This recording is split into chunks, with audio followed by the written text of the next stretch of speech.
If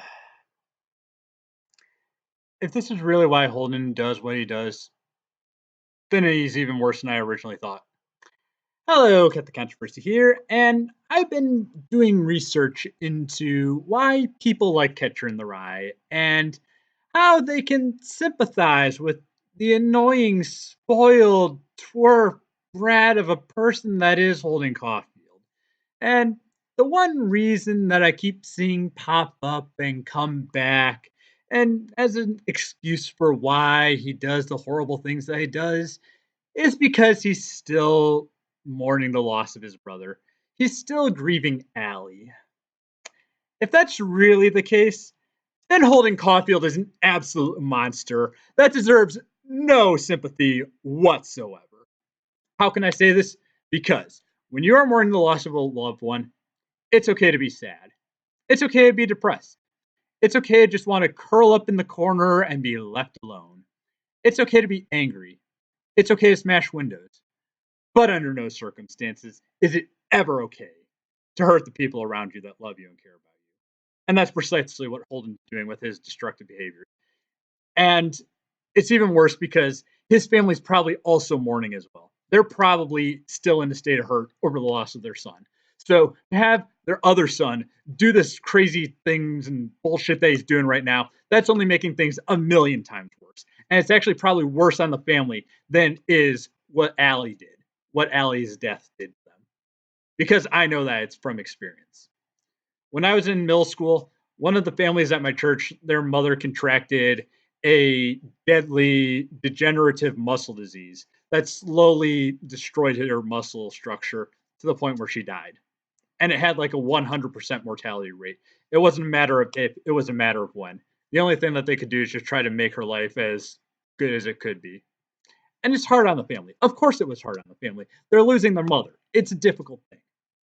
But there are some people in their family that handled it a lot worse than others, like their one daughter. What she did, how she handled this, she drove herself into a life of drugs and other destructive decisions, and it destroyed her family. It was harder on her family than her mother's death, her mother's pending demise, of her doing these things, going into drugs, doing all these other destructive decisions, ruining her life. It was harder on her family than her mother's disease. And I know this because when my mom told me how I should interact with their family, she was like, be nice to the kids, talk about their interests, try to help them through things. If their mom comes up, be nice, hear them out, but, don't really try to bring it up. But under no circumstances do you talk about their sister. Under absolutely no circumstances do you talk about the sister. If they bring it up, you change the subject immediately because it was that difficult for them. And I don't know really what happened to them after their mother passed. They moved pretty quickly and not too much long after that. So I don't really know what happened, but I do know that every family has their breaking point. Everyone has their breaking point for destructive and toxic people in their life, including my family. We're a very loving family, a very supportive family, and we help each other through all of our problems. But even we had our limits.